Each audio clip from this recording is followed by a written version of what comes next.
Toronto, man, the worst named team in sports, the gimmick You team.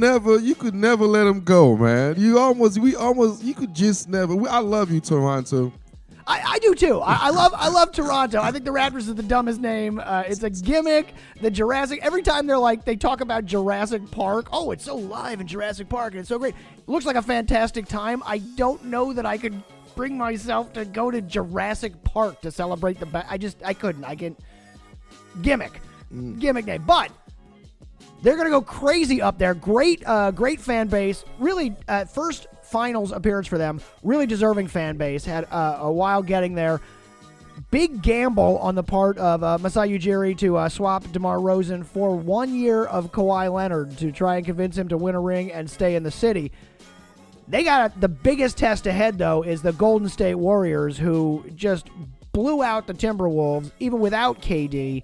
The Blazers. I'm sorry, the Blazers. The Timberwolves. What the hell am I saying? Dude, the Trailblazers. The multi-syllabic name thing that confused me. The Trailblazers blew out the Trailblazers in a 4-game series, and even without Kevin Durant on the field, who is still suffering from what they're still calling a calf strain that's going to keep him out for at least the first 2 of the finals.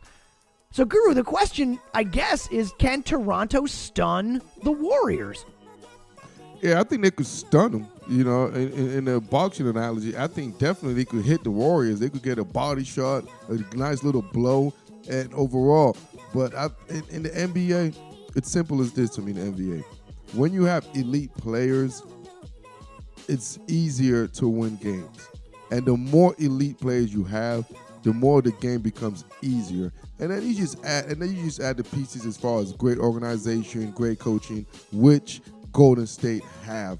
And collectively, they just have more elite players. They have more guys that could get buckets. That's without KD, because we all know the proficiency of Steph Curry and Klay Thompson. And we know in the finals, for some strange reason, Draymond Green becomes a three-point shooter. And then for some strange reason, the birth of Andre Iguodala just becomes the strap of all defensive strappers. It's for some strange reason, it's like a video game. When it comes to this type of situation and scenario, they are very, very well trained, well primed, and that's the edge, with or without KD, I will give to the Warriors.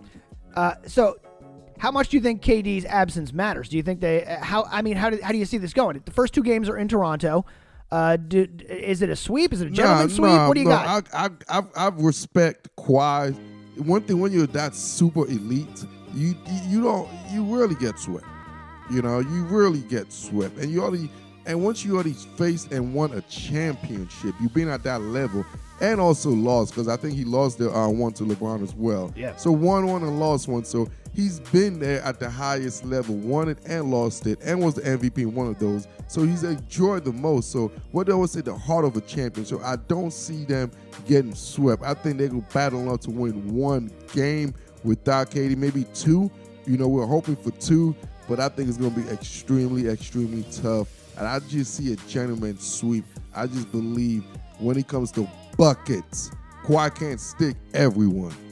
See, and I think the defense of Kawhi Leonard, I think, is steps up and makes it more difficult, especially without Kevin Durant.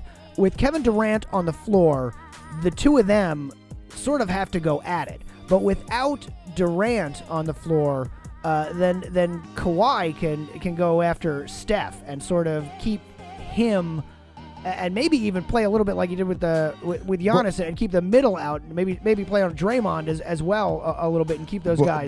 But real quick, sorry to interrupt. Real quick though, we think Klay Thompson is a top tier defender. He's at one point arguably said he was the best 2-way player in the NBA. Correct? I think so. Yeah, he was real pissed off when they told him he didn't make the All NBA team this year. So with that said, that means Klay Thompson should have the capability of at least not stopping Kawhi, but at least giving him some type of issues, in my opinion. Correct?